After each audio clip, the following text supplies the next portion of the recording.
Cheese పేరు వినగానే చాలా మందికి నోరూరిపోతుంది. పిల్లలైతే చీజ్తో చేసిన ఏ పదార్థాన్ని వదలకుండా తినేస్తారు. అలాంటి స్పెషల్ చీజ్తో మంచి పరోటా తయారు చేస్తే ఆ రుచే వేరనిపిస్తుంది కదా. అవును, పిల్లలు స్కూల్ నుంచి రాగానే వేడి వేడిగా ఈ చీజ్ పరోటాలను చేసి ఇచ్చారంటే భలే ఉంది మమ్మీ అంటూ తినేస్తారు. రుచితో పాటు ఆరోగ్యానికి మేలు చేసే చీజ్ పరోటాలను తయారు చేయడం కూడా చాలా ఈజీ. అదెలాగో వివరంగా తెలుసుకుందాం, వచ్చేయండి.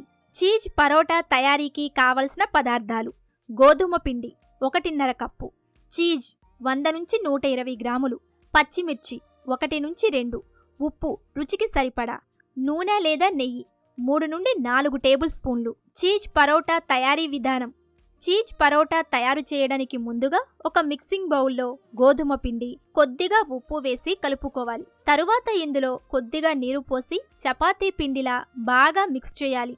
ఇలా కలుపుకున్న పిండిని మూత పెట్టి కనీసం 10 నుంచి 15 నిమిషాల పాటు నానబెట్టుకోవాలి. తరువాత పచ్చిమిర్చి ముక్కలను రోట్లో వేసి కచ్చా పచ్చాగా దంచుకొని పక్కకు పెట్టుకోవాలి. పిండి నానిన తరువాత స్టవ్ ఆన్ చేసి పాన్ పెట్టి వేడి చేయండి. ఈలోపు మనం కలుపుకున్న పిండిని చిన్న చిన్న ముద్దలుగా తీసుకొని చపాతీని తయారు చేసుకోవాలి. చపాతీ మీద చీజ్ పెట్టి దానిమీద మనం దంచుకున్న పచ్చిమిర్చి పేస్టును అంతా అప్లై చేసి ముద్దలాగా తయారు చేసుకోవాలి.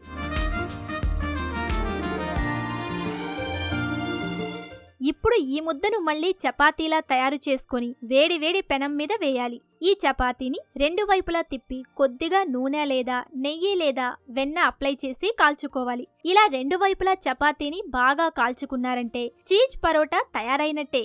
దీన్ని వెజ్ కర్రీలతో సర్వ్ చేశారంటే పిల్లలు వదలకుండా తినేస్తారు. వీటిని ఉదయం బ్రేక్ఫాస్ట్ గాను, సాయంత్రం స్నాక్స్ గాను తినొచ్చు.